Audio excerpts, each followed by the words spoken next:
জাহান্নাম দিবে, আর সেই মানুষটা তুমি হবে এই ভয় করে কান্দার কারণে।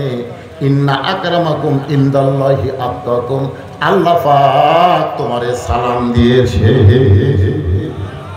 দেখছেন, সেই মানুষটা হলো ধর্মমন্ত্রী। আইনমন্ত্রীর নাম কি? আইনমন্ত্রীর নাম কি? হযরত ওমর। কেমন আইন? বাংলাদেশের মতন ৯৬টা দেশের খলিফা, আমাদের বাংলাদেশের প্রধানমন্ত্রী একটা দেশ, আর এই দেশের মতন ৯৬টা দেশের খলিফা হচ্ছেন হযরত ওমর। সুবহানাল্লাহ। জুমার দিনে মসজিদে খুতবা দিচ্ছেন, সাহাবীরা পাগলের মতন ওমর ফারুকের খুতবা শুনতেছেন। মাঝখান থেকে এক মুসল্লি দাঁড়িয়ে বলতেছে, আমির আল মুমিনিন, আপনার খুতবা আমরা শুনবো না। সবাই কিন্তু শুনতেছে, কিন্তু ওই সাহাবী দাঁড়িয়ে বলতেছে, আপনার খুতবা শুনবো না। ওমর ফারুক খুতবা ব্রেক করে দিলেন। অর্ধ পৃথিবীর খলিফা, বলতে পারেন তুই শুনবি না, তুই বের হয়ে যা। জনগণ কথা ঠিক কিনা? কিন্তু তিনি খুতবা ব্রেক করে দিলেন। তিনি তাকে প্রশ্ন করলেন, ভাই আমার খুতবা বক্তব্য না শোনার কারণ কি? বলে, আপনি আমাদেরকে খাটো পাঞ্জাবি দিয়া আপনি লম্বা জুব্বা পরে খুতবা দিচ্ছেন, যতক্ষণ পর্যন্ত আপনার লম্বা জুব্বার কাহিনী না বলবেন ততক্ষণ আপনার খুতবা শুনবো না। উমরের চোখ দিয়ে দর দর করে পানি পড়তেছে। সমস্ত সাহাবীরা পাগলের মতো উমরের দিকে তাকায় আছে। উমর কোনো কথা বলতেছে না। এমন সময় ৬ লক্ষ হাদিসের হাফেজ তার সন্তান আব্দুল্লাহ ইবনে ওমর বাবার পাশে দাঁড়িয়ে গেলেন। নবীর সাহাবীরা রে, তোমরা খাটো পাঞ্জাবি হলেও তো নতুন পোশাক পরে নামাজ পড়তে আইছো, আমার পরের দিকে তাকায় দেখো, আমার পরে নতুন কোনো কাপড় নেই। ওসমান গনি বলে, আব্দুল্লাহ, আজকে জুমার দিনে সবাই নতুন কাপড় পরছে, তুমি কেন পুরাতন কাপড় পরাইছো? আব্দুল্লাহ বলতেছে, আমি যদি নতুন কাপড় পরতাম তাহলে আমার বাবার লম্বা জুব্বা হইতো না। দুনিয়ার সবাই যখন ঘুমায় গেছে, এমন সময় আমার বাবা চুপি চুপি আমার ঘরের দরজায়। দুনিয়ার সবাই ঘুমাইছে, কেউ চেতন নাই। এমন সময় আব্দুল্লাহ ইবনে ওমর বলতেছে, আমার বাবা আমার ঘরের দরজায় আমাকে আব্দুল্লাহ আব্দুল্লাহ বলে ডাকতেছে। আমি দরজা খুলে দেখি বাবার হাতে একটা পাঞ্জাবি। আমি খুশি হয়ে বললাম, বাবা বাইতুল মাল থেকে আমার একটা পাঞ্জাবি দিছে, আর একটা গভীর রাত্রে আপনি দিবার আইছেন। খলিফার বেটা হওয়ার কারণে আমার 2টা পাঞ্জাবি হবে। জোরে কোন কয়টা? মেম্বরের বেটা, চেয়ারম্যানের বেটা। বাংলাদেশের মতন ৯৬টা দেশের খলিফার সন্তান বলতেছে, খলিফার ছেলে হওয়ার কারণে আমার 2টা জামা হবে, একটা বাইতুল মাল থেকে দিছে, আর একটা গভীর রাত্রে আপনি দিবার আইছেন। সঙ্গে সঙ্গে ওমর ফারুক কোরআনের আয়াত তেলাওয়াত করলেন। আইনমন্ত্রীর মুখে তেলাওয়াত শোনেন, ইন্নাল্লাহা ইয়ামুরুকুম আন তুআদ্দুল আমানাতি ইলা আহলিহা ওয়া ইযা হাকামতুম বাইনান নাস আন তাহকুমু বিল আদল। আব্দুল্লাহ রে, আমি তোর একটা পাঞ্জাবি দিবার আইছি, এইটা তুই কেমনে বুঝলি বাবা? এই পাঞ্জাবি আমার ভাগ্যে পড়েছে, এইটা এত ছোট, এইটা পরে যদি খুতবা দিবার চাই তাহলে আমার পায়ের হেঁটু পর্যন্ত ঢাকবে না। তোর পাঞ্জাবিটা আমাকে একটু দান করে দে। তোর পাঞ্জাবি আমার পাঞ্জাবি একত্র করে আমি একটু লম্বা জুব্বা বানাবার চাই। আব্দুল্লাহ বলে, নবীর সাহাবীরা রে, আমার নতুন কাপড়টা বাবাকে দান করে দিলাম। আমার কাপড় বাবার কাপড় একত্র করে লম্বা জুব্বা পরে বাবা খুতবা দেয়। এখন বলো, আমার বাবার খুতবা শোনার ভাই কি না যাবে? হাজার হাজার সাহাবীরা কান্দে। আল্লাহর আইন দিয়ে যখন রাষ্ট্র চলবে, আইন মন্ত্রী যখন কোরআন দিয়া দেশ চালাবে, সেই আইন মন্ত্রী যখন খলিফা ওমর হয়ে যাবে, পৃথিবীর মানুষ ন্যায় পরায়ণ শাসন পাবে। আইন মন্ত্রী একটু হিসাব দিলাম, তারপর অর্থমন্ত্রী ওসমান গনি। অর্থমন্ত্রীর নাম কি? সরকার নাম কি? নবী কিন্তু কাউকে ডাক দেয় নাই। নবী বলেছিল, ওসমান তোমার ভাই আজকে 3 দিন হলে না খেয়ে আছে, আর এই না খেয়ে থাকার কারণে সে এত দুর্বল হয়ে গেছে, সে মসজিদের সামনে কাতরাইছে কিন্তু দাঁড়াবার পারতেছে না। দাঁড়াবার গেলেই তার মাথা চক্র দিচ্ছে।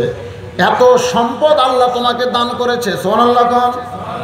নবী কিন্তু বলে নাই এত সম্পদের মালিক তুমি হইছ, এত সম্পদের মালিক, এ কথা কিন্তু নবী বলে নাই। নবী বলেছেন এত সম্পদ আল্লাহ তোমাকে দান করেছে, এ কথার দ্বারা বোঝা গেল সম্পদের মালিককে জোরে কম।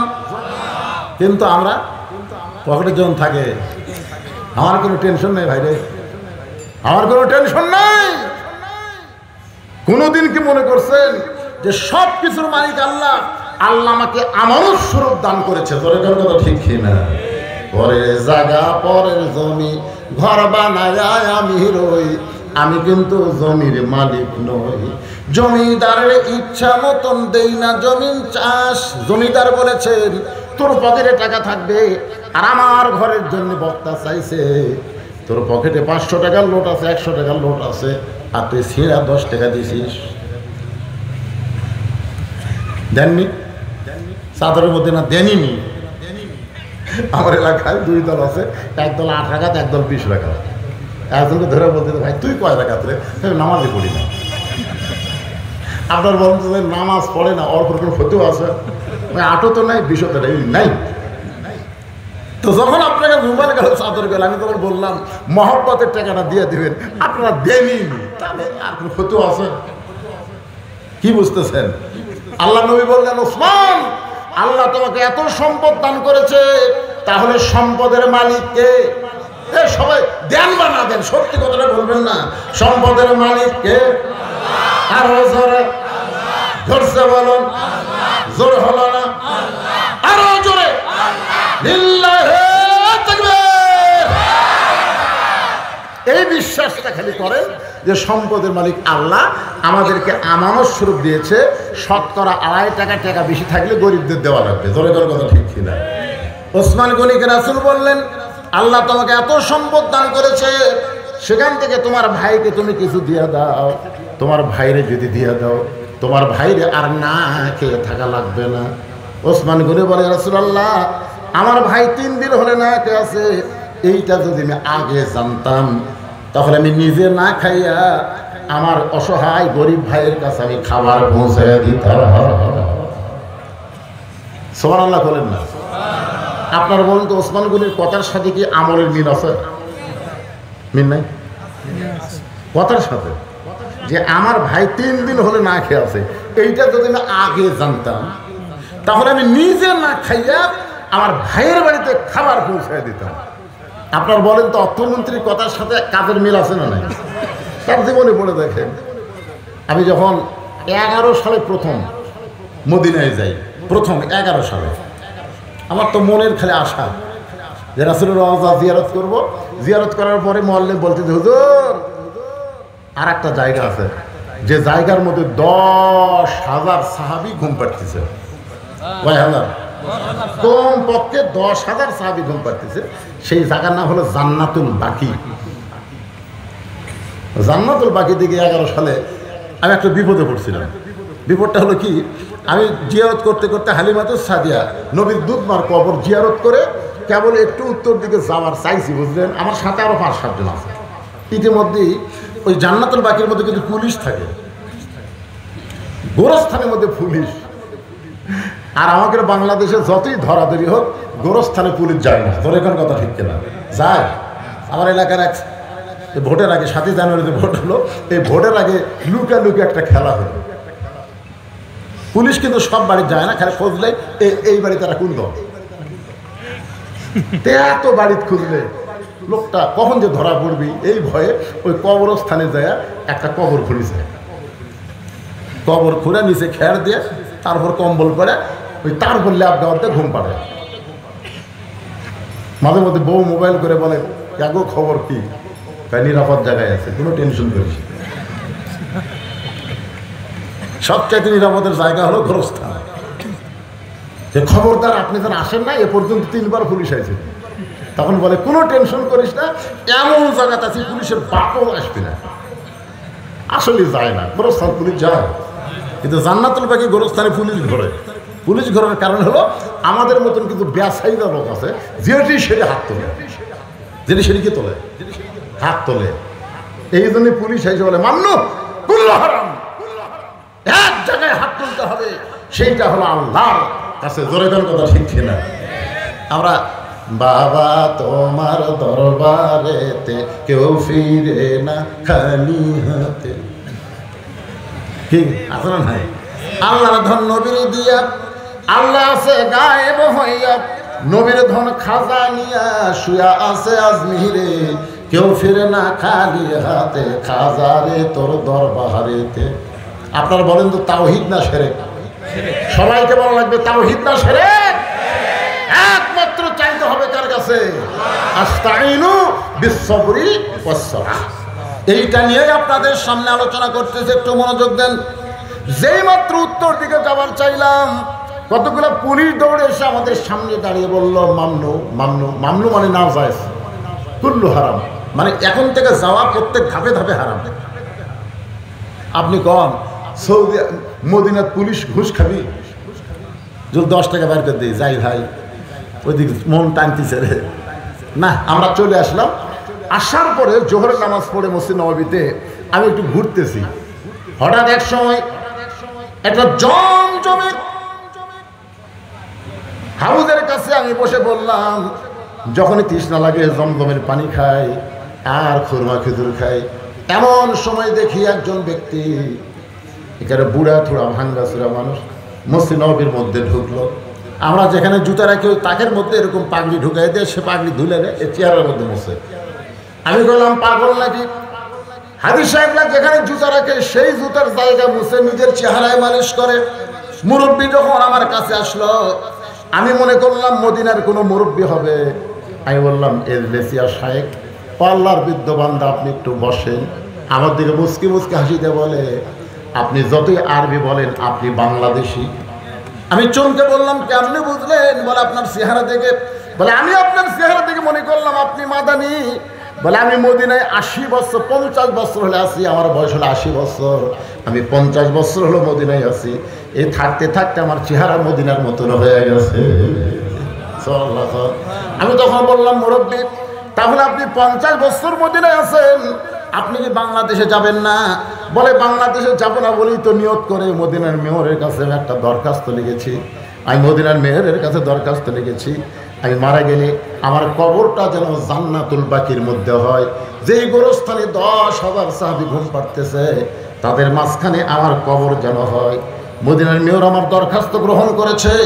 আমি মরে যাওয়ার সঙ্গে সঙ্গে জান্নাতুল বাকির মধ্যে আমাকে দাফন করা হবে। আল্লাহ রাসূল বলেন, জান্নাতুল বাকির সঙ্গে জান্নাতুল ফিরদাউসের একটা সম্পর্ক রয়েছে। আমি যদি এখন বাড়ি যাই, আর বাড়ি যাওয়ার পরে যদি আমার মৃত্যু হয়, আমাকে কিন্তু বাংলাদেশ থেকে আর মদিনাত পাঠাবে না। তাহলে বাংলাদেশে মরে গেলে আমি মদিনাতে আসতে পারবো না। এই কারণে আমি আর বাংলাদেশে যাই না। বলে আত্মীয় স্বজনের খবর কি? বলে যাদের মন চায় তারা মদিনায় এসে আমার সঙ্গে দেখা করে, আমি মদিনা থেকে বের হই না। আমি বললাম মক্কায় গেলে, মক্কা তো আমি যাই না। যদি মক্কায় গিয়ে মারা যায়, আমার কবর হবে জান্নাতুল মাওয়ার মধ্যে, আমার কবর মদিনার জান্নাতুল বাকির মধ্যে হবে না। এই 50টা বছর হলে আমি শুধু মদিনায় থাকি আর মসজিদ নববীর খেদমত করি। আমি বললাম মুরব্বী, আমি আপনার কাছে জানতে চাই, ওই জান্নাতুল বাকির পূর্ব কোণে যখনই রওনা দিলাম, মামনু মামনু বলে পুলিশ আমাদের খেদায় দেয়, ওই দিকে আমাদের যাইতে দিল না। আর তো বহু কবর ওই এলাকার মধ্যে আছে, কিন্তু আমাদের যাইতে না দেওয়ার কারণ কি? মুরব্বী মুচকি মুচকি হাসার বলে, আপনি জানেন না ওই জান্নাতুল বাকির পূর্ব কোণায় ঘুমায় আছে আল্লাহর নবীর মা ফাতেমা। আমাকে বল, আপনি কি জানেন না ওই জান্নাতুল বাকির পূর্ব কোণায় ঘুমায় আছে নবীর মা ফাতেমা? আমি তখন বললাম মুরব্বী, আমি নবীর দুধ মা হালিমাতুস সাদিয়ার কবর জিয়ারত করেছি। যারা হজ করতে যান, দুধ মা হালিমাতুস সাদিয়ার কবর জিয়ারত করতে পারবেন। কিন্তু আপনি যাকে মা বলতেছেন সে তো নবীর মেয়ে, সে হলো নবীর মেয়ে ফাতেমা, আর সেই মেয়েকে আপনি মা বলতেছেন। ওই মুরব্বী আমারে বলে, আপনারা কি কিতাব পড়েন না? চলেন নববীর উপর তলায় চলেন। আমাকে সহ আমার সঙ্গে আরো কয়েকজন হাজী সাহেব ছিল, তাদেরকে মসজিদ নববীর উপর তলায় নিয়ে গেল। উপর তলার দক্ষিণ সাইডে একটা মক্তব, মক্তব মানে কিতাবের ঘর।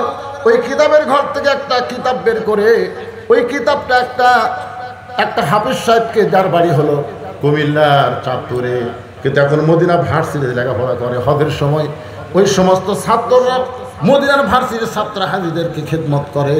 ওই অলিউল্লাহকে বলল, অলিউল্লাহ একটু পড়ে দেখায় দাও। ওই কিতাব বের করে ওলিউল্লাহ আমাদের সামনে পড়া শুরু করে দিল।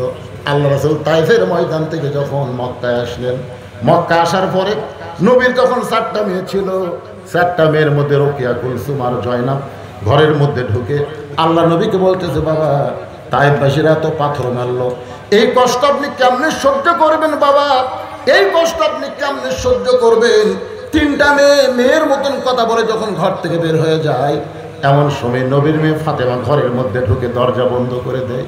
রাসূল বলে, ফাতেমা ঘরের মধ্যে ঢুকে দরজা বন্ধ করলি মা? ফাতেমা বলতেছে, বাবা ইব্রাহিম নবীর জন্যে আল্লাহ নমরুদের চাগুন শান্তির বাগান বানায় দেয়, মুসা নবীর জন্য আল্লাহ সাগরকে রাস্তা বানায় দেয়, আর আমার বাবার জন্য আল্লাহ তাইফের পাথরকে তুলা বানাবার পারলো না। আজকে ফিলিস্তিন মুসলমানের জন্য বাইতুল মুকাদ্দাস আল্লাহ আবাবিল পাখি প্রেরণ করে না। আর আব্রাহা বাদশা যখন বাইতুল্লাহ দখল করতে আইছিল, তখন আবাবিল পাখি দিয়া তাদের হস্তি বাহিনীকে ধ্বংস করেছিল। ধরে কথা ঠিক কিনা? আপনারা বলেন তো, মসজিদে হারাম আল্লাহর ঘর, বাইতুল মুকাদ্দাস আল্লাহর ঘর, তাহলে মসজিদে হারাম কাবা ঘর ধ্বংস করতে আসলে তাকে যদি আল্লাহ পাখি দিয়া ধ্বংস করে দেয়, আজকে বাইতুল মুকাদ্দাসে 32,000 মুসলমানকে ইহুদি শয়তানরা হত্যা করলো। এ পর্যন্ত 72,000 মুসলমান পঙ্গু অবস্থায় হাসপাতালের মধ্যে আছে। এদের মধ্যে 20,000 শিশু বাচ্চাকে ওই পাপিষ্ঠরা হত্যা করেছে। একটু খেয়াল করেন, তাহলে ইব্রাহিম নবীর জন্য আল্লাহ নমরুদের আগুনের চুলা শান্তির বাগান বানায় দেয়, মুসা নবীর জন্য আল্লাহ সাগরকে রাস্তা বানায় দেয়, আর আমাদের নবীর জন্য তায়েফের পাথর আল্লাহ তুলা বানায় না। নবীর গোটা দেহ দরদর করে রক্ত পড়ে। ফাতেমা বলতেছে, বাবা আপনি বড় না ইব্রাহিম বড় না মুসা বড়? সঙ্গে সঙ্গে নবী বলেন, ফাতেমা তুমি কি আল্লাহর কোরআন পড়েন? আল্লাহ কোরআনে বলেছেন, আরাফানা লাকা যিকরা, আল্লাহর পরে সবচাইতে যিনি দামি তিনি হলেন আমাদের নবী। আপনাদের কি মনে হয়, ইব্রাহিম বড় মুসা বড়?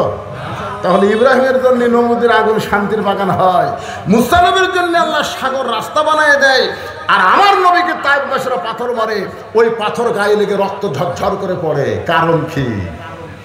হ্যাঁ, কারণ হলো আমাদের নবী সবসময় দোয়া করতেন, আল্লাহ আমার কারণে, আমার উম্মতকে কষ্ট দেওয়ার কারণে তুমি গোটা জাতিকে ধ্বংস করো না, বরং তাদেরকে হেদায়েত দেওয়ার দোয়া কামনা করতেছি। সুবহানাল্লাহ। আল্লাহ পারে না ইহুদিকে ধ্বংস করতে? ধরে কান পারে কি? কথা কান পারে কি পারে না? আল্লাহ নবী দোয়া করেছেন তায়েফবাসীর জন্য। নবীর দোয়া কিয়ামত পর্যন্ত আল্লাহ কবুল করে। আল্লাহ ঘোষণা করেছেন, ওমা আরসালনাকা ইল্লা রাহমাতাল লিল আলামিন। নবী তাকায় দেখে ফাতেমা পানি গরম করতেছে, জয়তের তেল গরম করে ঘরের মধ্যে ঢুকে আল্লাহ নবীকে নিজের পুরাতের উপরে শোয়া দিয়া নবীর গায়ের জুব্বা খুলে যত জায়গায় তায়েফবাসী পাথর মারছে, প্রত্যেক জায়গার মধ্যে গরম পানির মধ্যে নরম কাপড় চুবড়ায় চুবড়ায় নবীর গোটা দেহ পরিষ্কার করে ফাতেমার নরম আঙ্গুলের মধ্যে জয়তনের গরম তেল নিয়ে নবীর ক্ষতস্থানে যখন মালিশ করে দেয়, এক সময় নবী ঘুমায় গেছে। ওই ঘুমের মধ্যে স্বপ্নে দেখে নবীর মা আমিনা নবীর পাশে দাঁড়ায় কাঁদতেছে। আমিনা যখন কান্দে, নবীর স্বপ্নকে বাস্তব মনে করে মা বলে হাতটা চাইবা ধরে, ঘুমটা ভেঙে যায় ফাতেমার চুমুতে। ফাতেমা যখন চুমু খায়, ওই ফাতেমার চোখের পানি নবীর চোখের মধ্যে ঢুকে যায়। নবী ডাকতে বলে, ফাতেমা কান্দিস কেন? ফাতেমা বলে, বাবা আপনি মনে হয় স্বপ্ন দেখছেন, বাবা আমাকে মা বলে হাতটা ধরছেন, এখন পর্যন্ত হাতটা ছাড়েন নাই। মুরব্বী বলে, হুজুর এখন আপনি বলেন, নবী যদি ফাতেমাকে স্বপ্নে মা বলে, সে আর মেয়ে থাকে না, সে হলো নবীর মা। সুবহানাল্লাহ। ওই এলাকার মধ্যে কাউকে যাইতে দেয় না।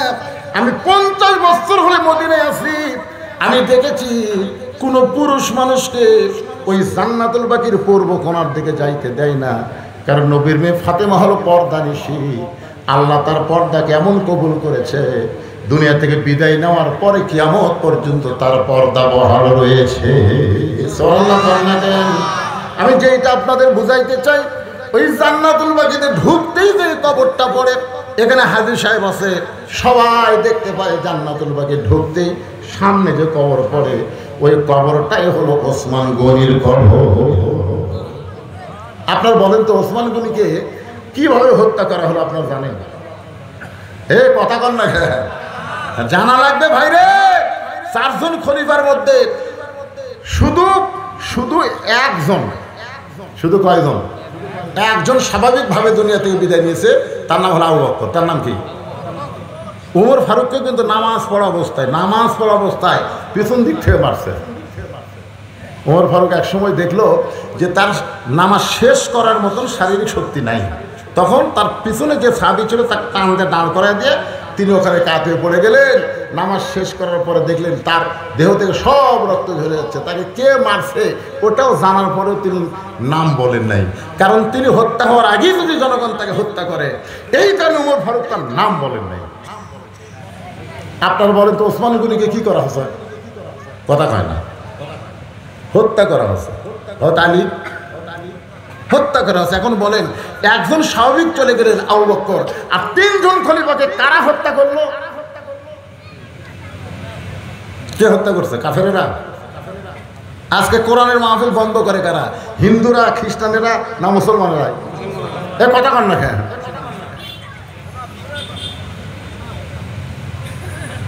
আপনারা বাংলাদেশে কোনোদিন দেখছেন হিন্দুদের হরিবাসর বন্ধ হচ্ছে?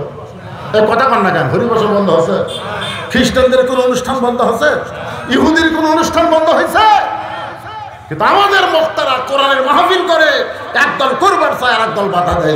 কথা ঠিক কিনা? এই দেশ সারা বাধা দেয়। এরাই হযরত ওমর ওসমান আলীকে হত্যা করেছে।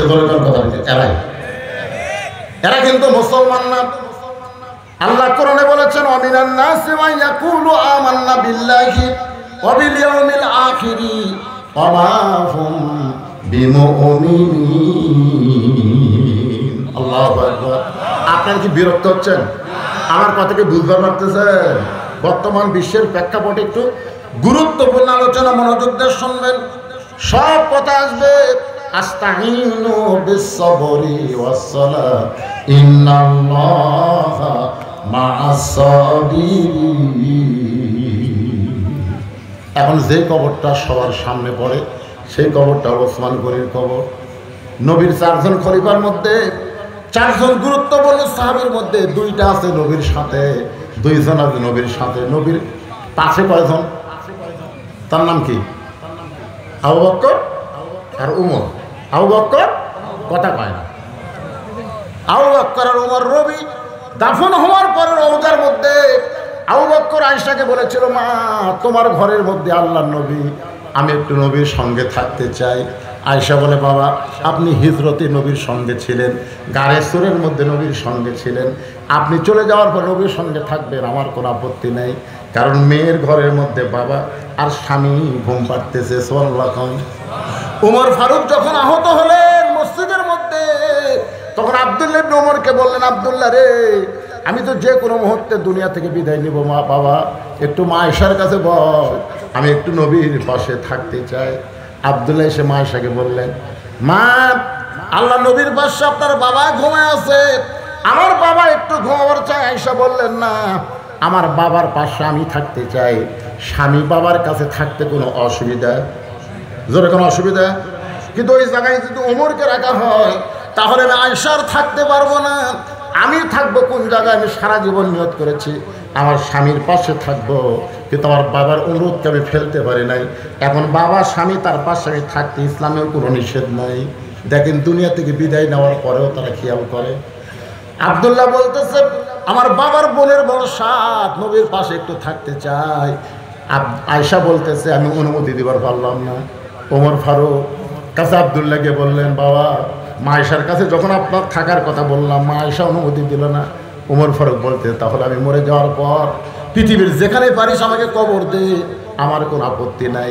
ওমর ফারুক যখন দুনিয়া থেকে বিদায় নিলেন, এমন সময় আয়েশা বুঝতে পারলেন আল্লাহর নবী মাঝে মধ্যে বলতেন, আমার পরে কেউ যদি নবী হতো লাউ কানা ওমর, আল্লাহ ওমরকে নবী বানাই নাই, নবী হওয়ার সব যোগ্যতা ওমরকে দান করেছে।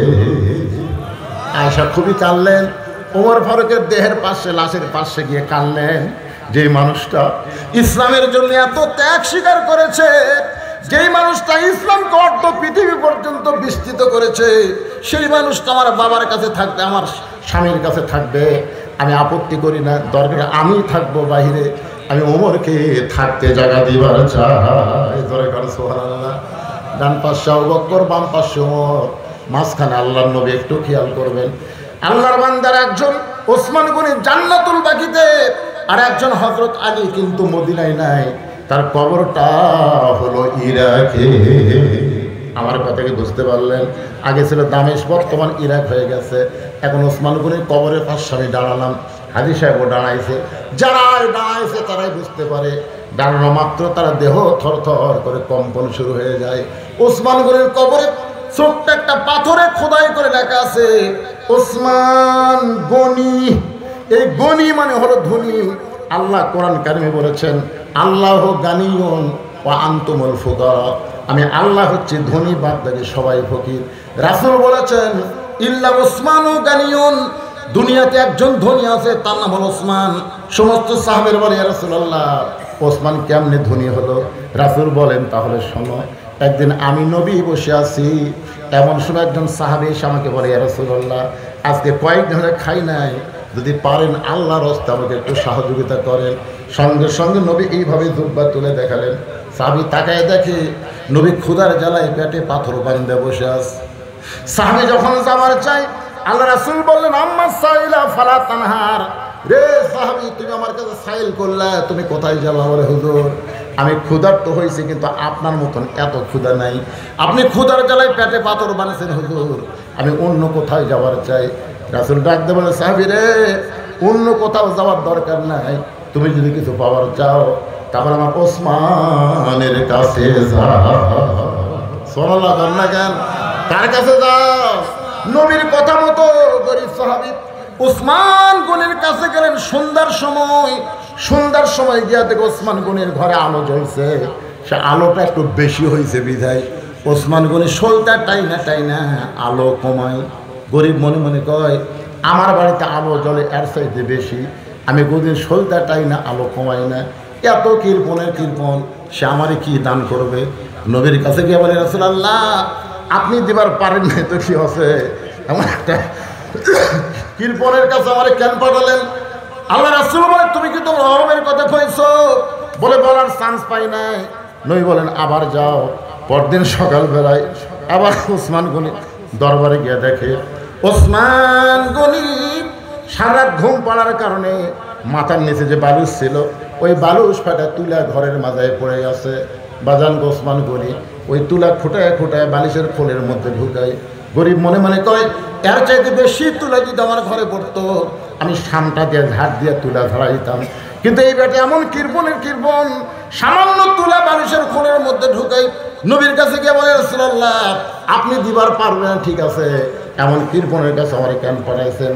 রাসূল বলে, তুমি কি তোমার হবের কথা কইছো? বলে, এমন পরিবেশ দেখলাম, বলার সাহস পাইলাম না। আল্লাহ রাসূল বলেন, আবার যাও। পরদিন সকালবেলায় নবীর কথা মতো গরিব সাহেব ওসমান গনির দরবারে এসে দেখে ওসমান গনি খালি গায়ে বসে আছে। খালি গায়ে বসে থাকা দেখে গরিব একটু থমকে দাঁড়ালেন, খালি গায়ে কেন?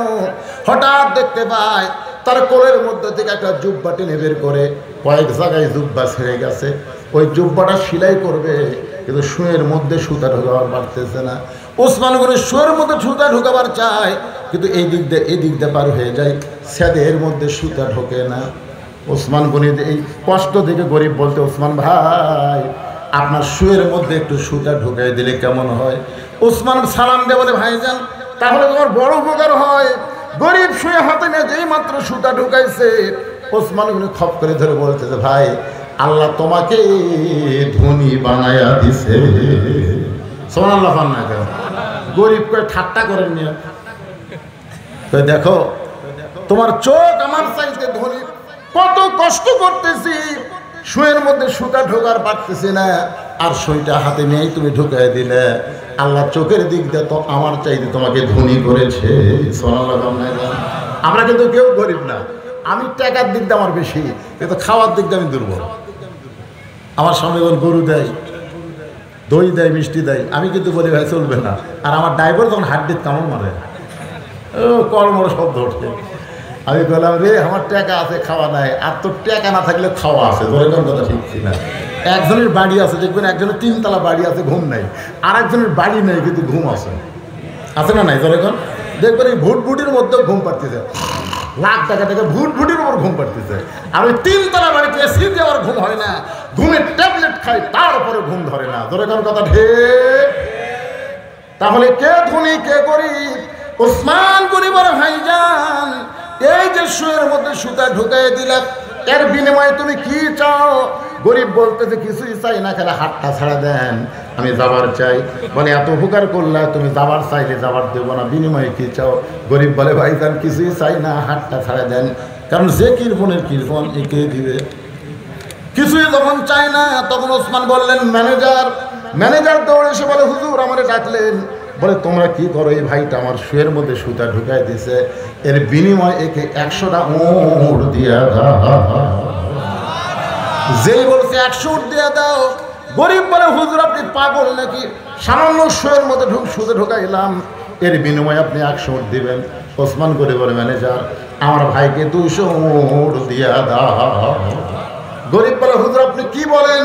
সামান্য শুয়ের মধ্যে সুতা ঢুকাইলাম, এর বিনিময়ে 200 উট দিবেন। ওসমান বলে ম্যানেজার ওই ফার্মের মধ্যে কত উট আছে? বলে 2000-এর বেশি। বলে সব উট আমার ভাইকে দিয়ে দাও। গরিব জোর হাত করে বলে হুজুর আর বাড়াবেন না, সামান্য শুয়ের মধ্যে সুতা ঢুকাইনি যদি 2000 উট দেন, তাহলে পরপর আমি 3 বার কি দেখলাম? বলে কি দেখছো তুমি? বলে প্রথম দেখলাম আলো বেশি হয়েছে বলে আলো কমাই নেন, তারপরে দেখলাম বালুস পাড়ে তুলা পড়ে গেছে, সেই তুলা খোলের মধ্যে ঢুকালেন, তারপরে দেখলাম পাঞ্জাবি নিজেই সেলাই করবেন, এত সম্পদ আল্লাহ দিছে, তারপরও একটা সেলাই করা পাঞ্জাবি পরবেন, এত সম্পদ আল্লাহ আপনাকে দিছে, তারপরও আলো আপনি কমান। এত সম্পদ দেওয়ার পরে সামান্য তুলা বের হতে, সেই তুলা বালুসের খোলের মধ্যে ঢুকান। ওসমান কান্দার বলে ভাইজান তুমি 3 বার যে 3টা জিনিস দেখেছো, এই 3টার নাম হলো দুনিয়া, আর তোমার যেইটা দিলাম এইটার নাম হলো আখিরাত। এই দুনিয়ার আলোর দরকার উসমানের নাই, এই দুনিয়ার বালিশের দরকার উসমানের নাই, এই দুনিয়ার ভালো পাঞ্জাবির দরকার উসমানের নাই। ওসমান হলো আখিরাতের কান্দার। লিল্লাহি সেই মানুষটা যদি অর্থমন্ত্রী হয়, তাহলে বলেন তো দ্রব্য মূল্যের দাম বাড়বে? কতক্ষণ দাম বাড়বে? আজকে সকালবেলা জিনিস কিনেন, বিকালবেলা দেখবেন আর একটা দাম। তার মানে বোঝা গেল অর্থমন্ত্রী জনগণের জন্য কোনো অর্থ খরচ করে না, অর্থ হয়তো অন্য কোনো জায়গায় পাচার হয়ে যায়। ধরে কোন কথা ঠিক বাইরে যেখানে হক কথা একটু বলার দরকার। আমাকে বাংলাদেশে তো অর্থ নাই, ধরে কোন অর্থ নাই। একজন নেতা কিন্তু বলেছিল যে এক সময় বাংলাদেশ দুর্ভিক্ষ হবে। দুর্ভিক্ষ বাংলাদেশে হবে না, যেই দেশের উপর দিয়ে পাখি উড়ে গেলে পায়খানা করলে 7 দিন পর একটা করে গাছ হয়, যে দেশে এখানে ধান কুতে তেয়ালি ধান হয়, ধরে কোন কথা ঠিক কিনা, সেই দেশে দুর্ভিক্ষ হবে? আমাদের দেশে দুর্ভিক্ষ হবে না, আমাদের দেশে অভাব হতে পারে, দ্রব্যমূল্যের দাম বাড়তে পারে, হয় প্রতিবেশী ভারত না হয় পাচার। ধরে কোন কথা ঠিক কিনা, ভারত নয় পাচার। আমাদের ছেলেরা একটা কাশের ওষুধ যার দাম হলো 13 টাকা, সে ফেন্সিল কিনা খায় 500 টাকা। আমাকে বলে হুজুর এত অভাব দেশে চলতেছে, আমি পাগলা হচ্ছিস। আগে একটা গরু সকালবেলা জব করলে বিকেলবেলা গোস্ত বেচতে লাগতো। আমার এলাকায় একটা গরু যদি সকালে জব করে বিকেলবেলায় পর্যন্ত গোস্ত বেচা হয় না। ডাক দেখায় হুজুর গোস্ত বহু বাচ্চা নেবে, হ্যাঁ ফ্রিজ নাই তো, না ফ্রিজ আসলো না। আর এখন গরু জব করেই বুঝলেন 1 ঘন্টা পরে যা দেখবেন নাই। তাহলে মানুষ তো অভাবত নাই রে ভাই, জিনিসের দাম বাড়লে কি মানুষের হাতে টাকা আছে, ধরে কথা ঠিক দিয়ে এখন টাকা করতে কাজ কিন্তু আমরাই ভালো দাম। যে কোনো লোক দেখবেন ভ্যান তোলা খায়, টাকা যখন বার করে 2-4টা 500 টাকা করে দেখা যায়। তার মানে বোঝা গেল সুষম বন্টন যদি বাংলাদেশে চালু হতো আর জাকাত ভিত্তিক অর্থনীতি যদি চলতো, আমাদের বাংলাদেশে কোনো অভাব আমরা মুখ দিয়ে উচ্চারণ করতাম না। ধরে কোনো কথা ঠিক না। ওসমান গনি বলে ইয়া রাসূলুল্লাহ আমার ভাইটা 3 দিন হলে না খেয়ে আছে, এটা যদি আগে জানতাম আমি নিজে না খাইয়া আমার ভাইয়ের বাড়িতে খাবার পৌঁছে দিতাম। এতক্ষণ ওয়াজ শোনার পরে কি বুঝলেন? অর্থমন্ত্রীর কথার সাথে কামের মিল আছে? আল্লাহ রাসূল বললেন, সাহাবী, আজকে তুমি বসা বসায় নামাজ পড়ো। আজকে তুমি বসা বসায় নামাজ পড়ো। নামাজ শেষ হলে তুমি ওসমানের কাছে যাবে। ভাই, এই কথার একটু গুরুত্ব দিয়ে শোনেন। নামাজ শেষ হলে তুমি ওসমানের কাছে যাবে। ওসমান এমন দেওয়া দিবে তোমার আর না খেয়ে থাকা লাগবে না। 3 দিন হলে না খাওয়ার কারণে দুর্বল হয়ে গেছে, উঠতে পারতেছে না। কোনো মতে ওসমানের কাছে যাবে, ওসমান এমন দেওয়া দিবে তোমার আর না খেয়ে থাকা লাগবে না। আপনারা বলেন তো, রাসূল কি অন্যায় কিছু কইছে? ওই সাহাবী ফুফায় ফুফায় কাঁদতেছে। আল্লাহ নবী বললেন, নামাজ শেষ করে ওসমানের কাছে যাবা। এই কথা শুনে শুনে তুমি জোরে কান্দো কেন? সাহেব বলে, রাসূলুল্লাহ, এখন পর্যন্ত আমার ঈমান বলতেছে ইয়্যাকা না'বুদু ওয়া ইয়্যাকা নাস্তাইন। আমি আল্লাহর ইবাদত করে আল্লাহর কাছে সাহায্য চাই। ও আল্লাহর নবী, আমি না খেয়ে তাকে ধৈর্য মনে করে আল্লাহর কাছে পাবো, এই বিশ্বাস যখন আমার কলিজার মধ্যে আছে, যতদিন বিশ্বাস থাকবে করে যায় আমি না খেয়ে খেয়ে মারা যাব, কিন্তু আমার আল্লাহকে বাদ দিয়ে আমি ওসমানের কাছে যাব না। আপনারা বুঝবার পারলেন না? বুঝবার পারলে সুবহানাল্লাহ সবার মধ্যে বাড়াতো। কি বলছে কোন? কয়েকদিন হলো না খেয়ে আছে, আরো 10 দিন যদি না খেয়ে থাকি আমার ধৈর্য ফুরাইনি। এখন আমার অন্তরে ধৈর্য আছে। চাইতেই যদি হয়, পাইতেই যদি হয়, ইয়্যাকা না'বুদু ওয়া ইয়্যাকা নাস্তাইন, আমি যার ইবাদত করি তার কাছেই চাই, সে আল্লাহ দিবার পারে। এই বিশ্বাস যতক্ষণ আমার থাকবে ততক্ষণ আল্লাহ বাদ দিয়ে আমি ওসমানের কাছে যাব না। সঙ্গে সঙ্গে নবী বললেন, আজকে আসরের নামাজ দেরিতে হবে। কি হবে? এই বলে আল্লাহর নবী ওই দুর্বল সাহাবীর দিকে যখন পা বাড়ালেন, মেহরাব থেকে দুর্বল সাহাবীর দিকে নবী যখন পা বাড়ালেন, এমন সময় হযরত ওমর আল্লাহর নবীর সামনে বসে বললেন, ইয়া রাসূলুল্লাহ, আপনার জুতার পরশে আল্লাহর আরো ধন্য হয়। হুজুর, আপনার জুতার পরশে আল্লাহর আরো ধন্য হয়। আপনি দুর্বল সাহাবীর কাছে যাবেন কেন? আপনি হুকুম দেন, পরে চ্যাং দোলা করে আপনার কাছে নিয়ে আসতেছি। সাল্লাল্লাহু আলাইহি ওয়াসাল্লাম। মানে নবী যাবে কেন? নবী কেন যাবে? আপনি কেন হুকুম দেন? হুজুর, আমরা কি কারণে আছি? অক্ষরে ধর্ম উঠতেন না পারে, হাঁটতেন না পারে, কলপ করে নিয়ে আপনার সামনে দিন, আপনি যাবেন। আল্লাহ রাসূল বলেন, ওমর, শুধু দুর্বল সাহাবী দেখতেছো, ওর ঈমান কি এইটা তুমি দেখো না। রাসূল এরকম আলোচনা করতেছে, পিছন দিকে এক সাহাবী দাঁড়িয়ে আছে পিছনে। আল্লাহ রাসূল বলেন, বসো। সাহাবী বসে না। রাসূল বললেন, বসো। সাহাবী বলে, হুজুর, আপনি বসতে বললেও আমি বসতে পারতেছি না, কারণ আমি একজন রাখাল। যখন বেলাল আযান দেয় সব কাজ কাম বাদ দেয়, নামাজ পড়তে দৌড় দিই। আসে দেখি মসজিদ ভরে গেছে। আমি তখন বারান্দাত দাঁড়িয়ে আপনার পিছনে নামাজ পড়ি। নামাজ পড়ার পর আপনি যখন আলোচনা করেন, দূরে বসে আপনার আলোচনা শোনা যায়, কিন্তু আপনার শোনার মুখটা আমি দেখতে পাই না। এই জন্য দাঁড়িয়ে দাঁড়িয়ে আমি আপনার চেহারা দেখে শান্তি পাই। হুজুর, আমাকে বসতে বলেন না। সঙ্গে সঙ্গে আল্লাহ রাসূল বললেন, সাহাবীরা, তোমরা মাঝখানে রাস্তা করে দাও, মাঝখানে তোমরা রাস্তা করে দাও। সমস্ত সাহাবীরা যখন মাঝখানে রাস্তা করে দিল, এমন সময় নবী উঠে গিয়া ওই রাখাল সাহাবীর সঙ্গে দেখা করলো। জোরে কোন সুবহানাল্লাহ। নবী তাকে তার কাছে ডাকে নাই, বরং নবী তার কাছে গেল। ইমাম মালিক রহমতুল্লাহ আলাইহি বলেন, পৃথিবীর যেখানেই তোমরা থাকো না কেন, নবীর মহব্বত যদি কলিজার মধ্যে নিয়ে নবীর সুন্নত আদর্শ পালন করে নবীর প্রতি বেশি বেশি দরুদ পড়ো, তুই মদিনায় যাবার না পারলে কি হবে? মদিনার নবীকে আল্লাহ তোমার ভাঙ্গা বাড়িতে পাঠায়া দিবে। বিশ্বাস করেন না আপনারা? বিশ্বাস করেন না? 11 সালে যখন হজ করতে যায় প্রথম, তখন এক ভ্যান হলো। তখন কিন্তু অটো ভ্যান ছিল না। এখন যে খালি টার্মিনালি ভ্যান চলে, এর কে তা মশানো আছে ভাই। এই আপনাকে রাস্তাতে যখন আসি, এ অটোওয়ালা মনে হয় গাড়ির সাথে বেঁধে দিবি, ওই নামাবি না। আমি বহু জায়গায় বলি, এদের ব্রেক কিন্তু দুর্বল। যখনই অটো তুটবে বলবে জোরে চালাবি না। ওরা মানে পাও দিয়ে মারতেছিল তো, সেরকম টাঙ্গিয়ে যায়। এরকে কি মশা, মানে পাইলট হয়ে গেছে। অটো ভ্যান চালায় মনে হয় সাইজ পাইলটের মতন। তো তখনকার এই অটো আসলে তাই পাও মারা লাগতো। আমার কাছে, হুজুর, আপনি যখন মদিনা যাবেন আমার সালামটা রাসূলকে দিবেন। আমি বেহালার হাত ধরে বললাম, ভাই আমি তোমার সালাম দিবার পারবো না, কারণ আমি জীবনে যাইনি, আমার সালাম ঠিক মতো পুষবে কিনা, আমি আমার ডালে টেনশন করতেছি, তোমারটা কেমনে দেবো। বেহালানা রাগ করে বললো, হুজুর এইটা যদি চেয়ারম্যান বলতো, কোনো ধনী লোক বলতো, তাহলে আপনি এরকম মুখের উপর জব দিতেন। ঠিক আছে হুজুর যান। আমি তখন বেহালার হাত ধরে বললাম, ভাই তুমি জীবনে মদিনা যাওয়ার পারবে কি পারবে না সেটা আল্লাহ ভালো জানে, কিন্তু মদিনার মানুষটা যদি তোমার কাছে আসে। বেলাল বলে, হুজুর আমি মদিনা যাওয়ার পারবো না, মদিনার মানুষটা আমার কাছে কেমনে আসবে।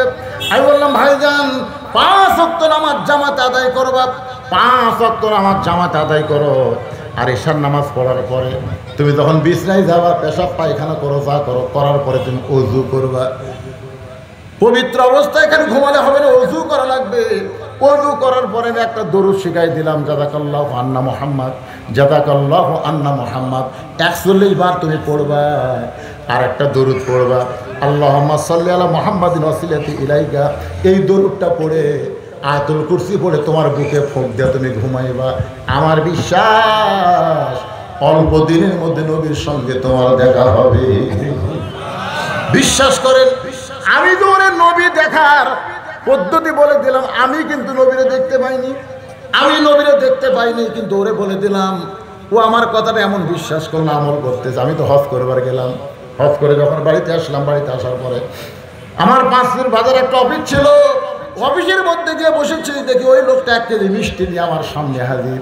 আমি বললাম, ভাইজান আমি আজ 3-4 দিন আগে হজ করে আসলাম, তোমার বাড়িতে গেলে তোমাকে জমজমের পানি খিলাতাম, তোমাকে খুরমা খেজুর দিতাম, না পারলে একটা জায়নামাজ তসবিহ দিতাম, তোমার বাড়িতে না যায় তোমার অফিস আইসো কেন? বলো, হুজুর বাড়িতে গেলে আপনি মনে করবেন আমি একজন লোভী গরিব মানুষ, অভাবে হতে পারে, কিন্তু তাদের আত্মবোধ আছে, জোরে কোন ঠিক কিনা? এই জন্যে আমি আপনার বাড়িতে যাই না, বাড়িতে গেলেই মনে করবেন কিছু পাওয়ার জন্য আইসে। আমি বললাম, ভাইদের 1 কেজি মিষ্টি কেন? বলে, মিষ্টি আনার কারণ হলো হুজুর আপনি একটু ওঠেন।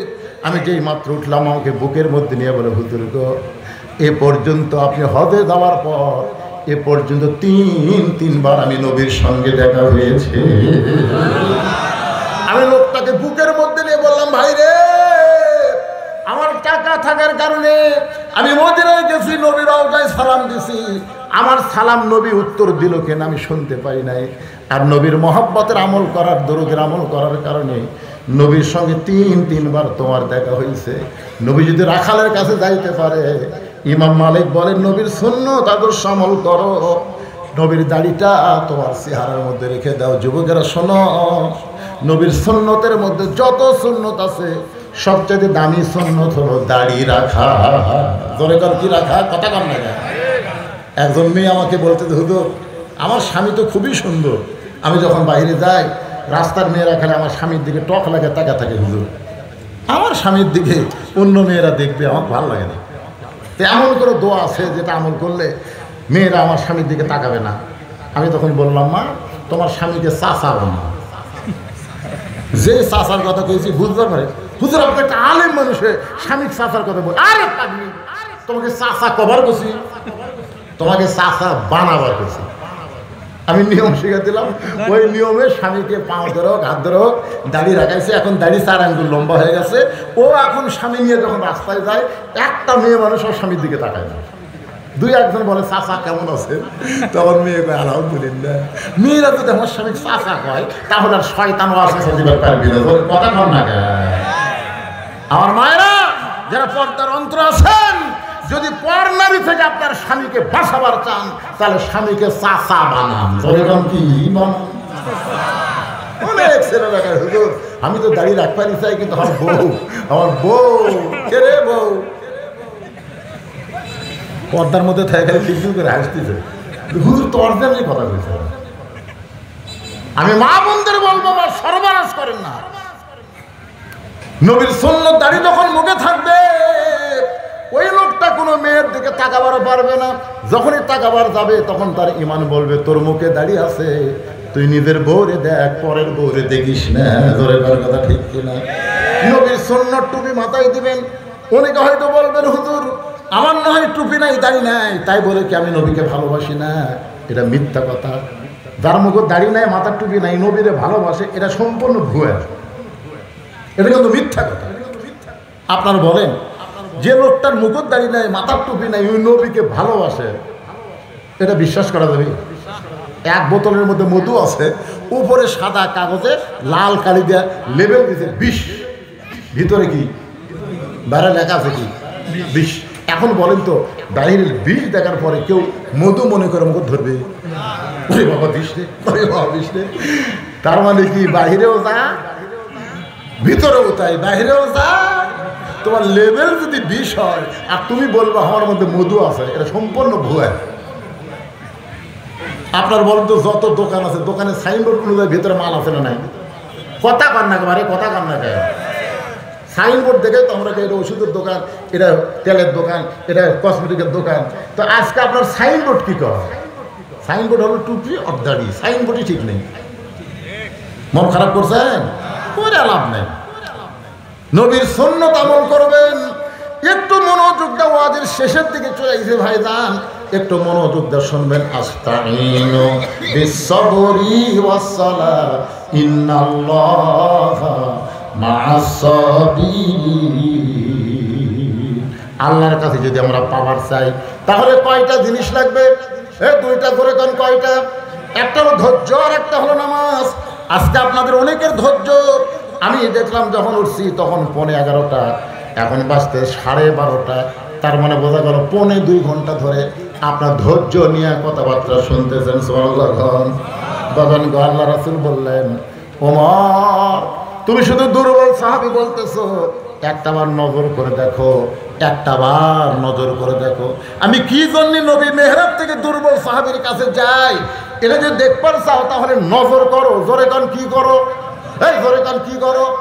2 চোখ দিয়ে দেখা যাবে না, 2 চোখ দিয়ে দেখে আমরা ভুল করতেছি। 2 চোখ দিয়ে দেখা যাবে না, একবার চোখ বন্ধ করেন, চোখ বন্ধ করেন। আচ্ছা আপনাকে বিরক্ত হচ্ছেন? আর কে আদায় আছে? তাহলে কত বড় গুরুত্বপূর্ণ কথা। 2 চোখ দিয়ে দেখা যায় না রে, 2 চোখ দিয়ে ভুয়া ভুয়া। 2 চোখ দেখতেছে এটা কার বাড়ি, এটা কার বউ। আর চোখ বন্ধ করে দেখেন, বাড়ি ঘর দেখা যাবে না, অন্ধকার কবর দেখা যাবে। জোরে কথা বল না কেন? হুজুর এটা আমার বাসা, হুজুর এটা আমার বাসা। আমি শুধু বলছি ভাই এ বাড়ি বানাতে কত টাকা লাগছে? আমার কয় আপনি মূর্খ নাকি? এটা বাড়ি তো কি বলা লাগবে? বলে এই বাসা বানাতে কত খরচ হবে, তাই কম। আপনি বাসাও বোঝেন না, বাড়িও বোঝেন না। আমি তখন তার সামনে একটা গান গাইলাম, এপারে তোর বসত বাড়ি, ওই পারে তোর বাসা।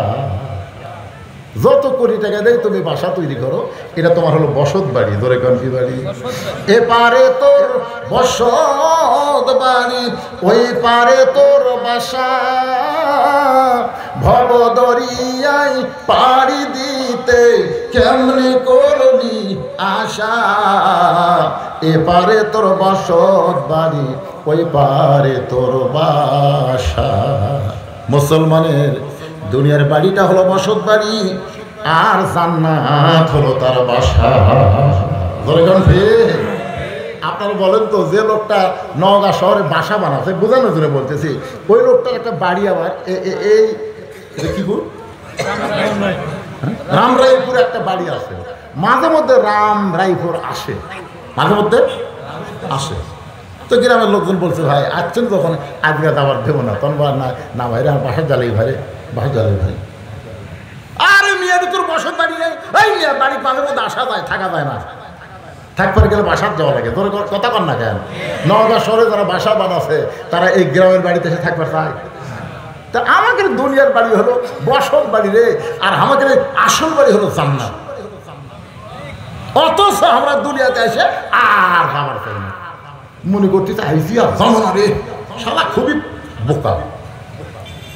আব্দুল আলিম যে গানটা গাইছে, গানটার অর্থ আছে না নাই? তাহলে সবাই একটু গুনগুন করে গাও বাজান। এই যুবকের, এই এখনকার তো ভাইরাল গান বাড়াচ্ছে।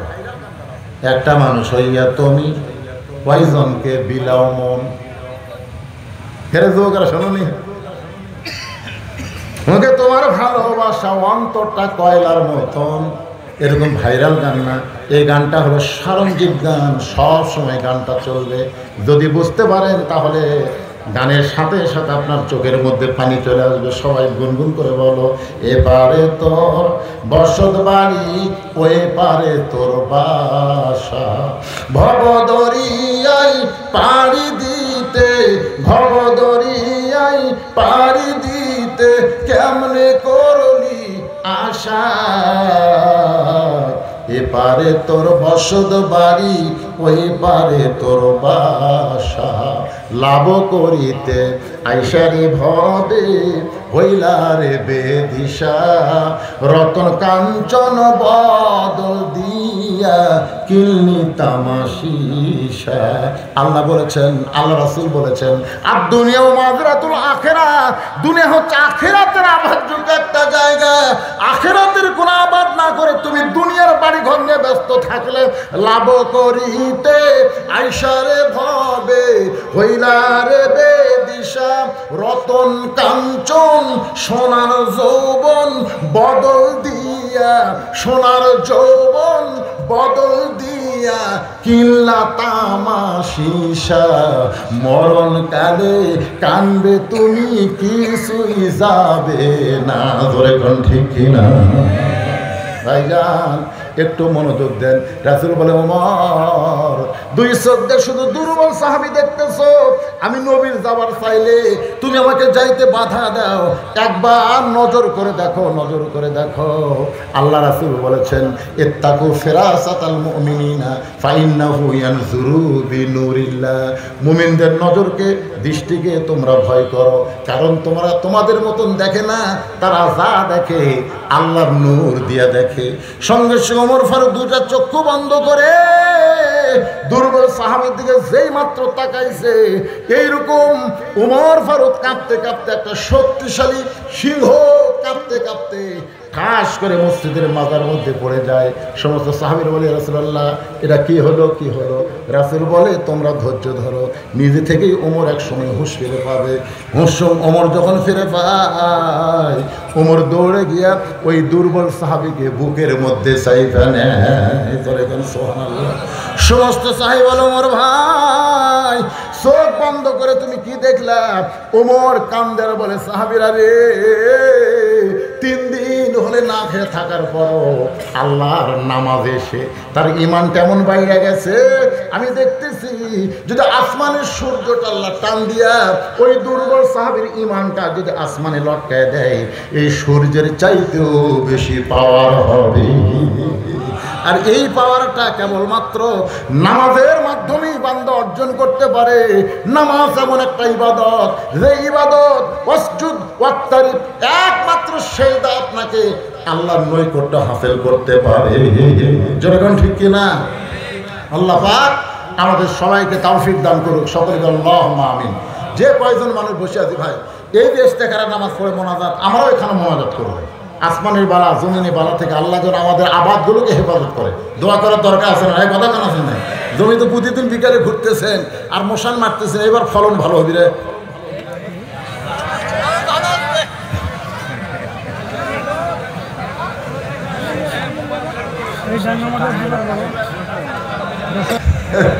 এতক্ষণ ধরে কি বুঝলো? সামান্য একটা আলো নেই, আর অন্ধকার এতই খারাপ লাগতেছে জানেন।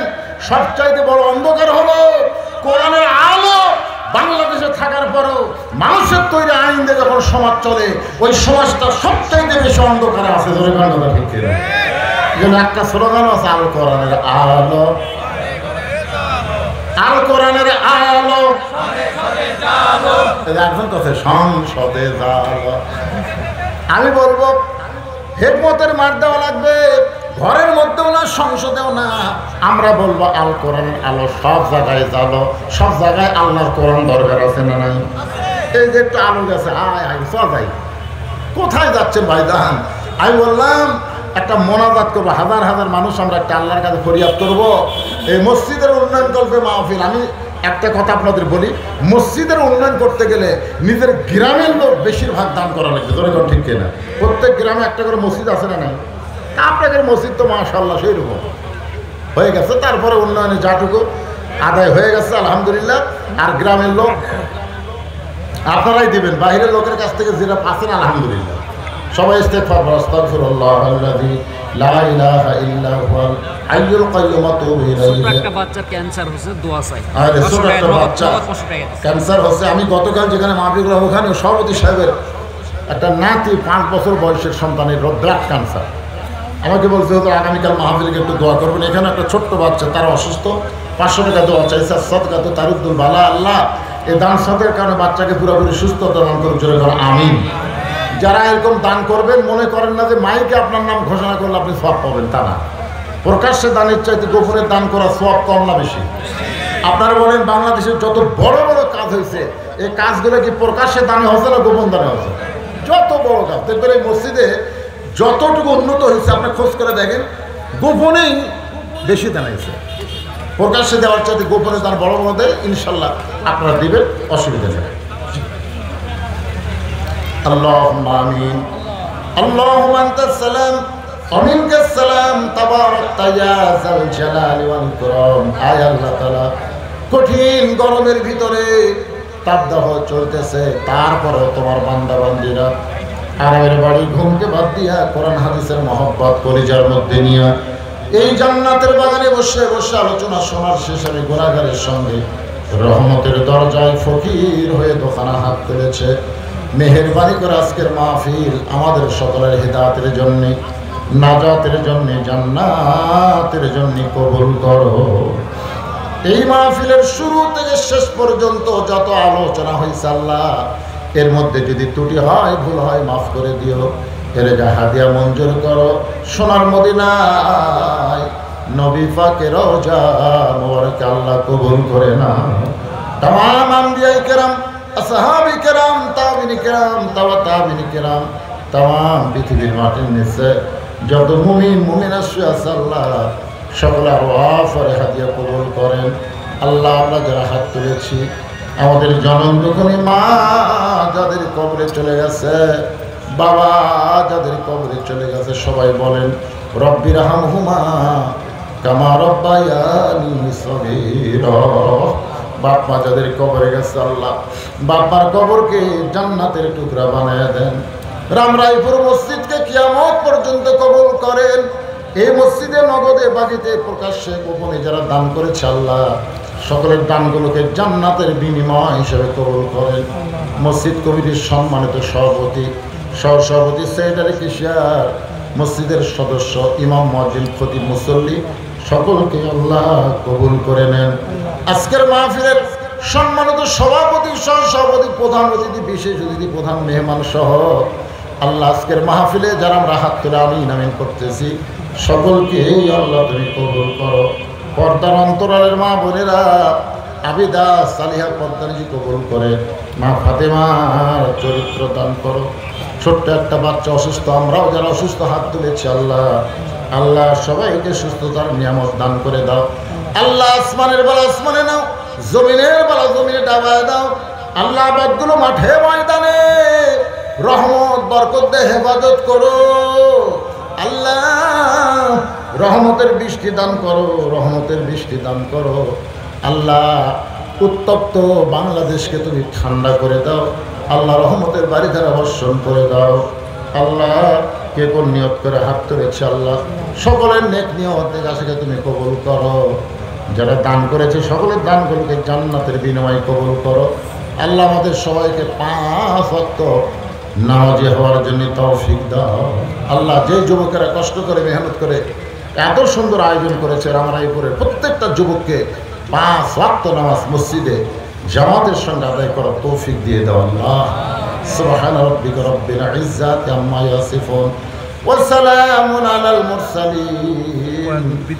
কয়েকজন বিদেশে আছে, দোয়া চেয়েছে, অনেক টাকাও তারা দিয়েছে আল্লাহ। প্রবাস জীবন কষ্টের জীবন আল্লাহ, সেখানে তাদেরকে ভালো রেখো, তাদের কামায় আরও বরকত দিয়ে দাও আল্লাহ। তারা যে নিয়তে দোয়া চেয়েছে আল্লাহ তাদের নেক নিয়ত নেক আশায় কবুল করো। সুবহান রাব্বিকা রাব্বিল ইজ্জাতি আম্মা ইয়াসিফুন ওয়া সালামুন আলাল মুরসালিন। ফিলিস্তিনের মুসলমানের জন্য দোয়া আছে। আমার ভাই বললেন আল্লাহ ফিলিস্তিনের মুসলমান আমরা কি দোয়া করবো আল্লাহ, তোমার ঘরকে রক্ষার জন্যই তারা জীবন দিচ্ছে আল্লাহ। আল্লাহ তাদের জীবন দেওয়াকে শাহাদতের মর্যাদা দান করো, আহতদের সুস্থতা দান করো। তোমার বাইতুল মুকাদ্দাস আল্লাহ মুসলমানদেরকে তুমি দিয়া দাও। তোমার ঘরের শত্রু যারা, তোমার শত্রু যারা, আবুল আহাবের মতন তাদের হাস্তকে, তাদের ক্ষমতাকে আল্লাহ তুমি ধ্বংস করে দাও আল্লাহ। সুবহান রাব্বিকা রাব্বিল ইজ্জাতি আম্মা ইয়াসিফুন ওয়া সালামুন আলাল মুরসালিন আলহামদুলিল্লাহি রাব্বিল আলামিন। ওয়া জালা আখিরাতি কালিমাতুন ইনদাল মাউতি। সবাই জবান খুলে বলেন লা ইলাহা ইল্লাল্লাহু মুহাম্মাদুর রাসূলুল্লাহ। আসসালামু আলাইকুম ওয়া রাহমাতুল্লাহি ওয়া বারাকাতুহু।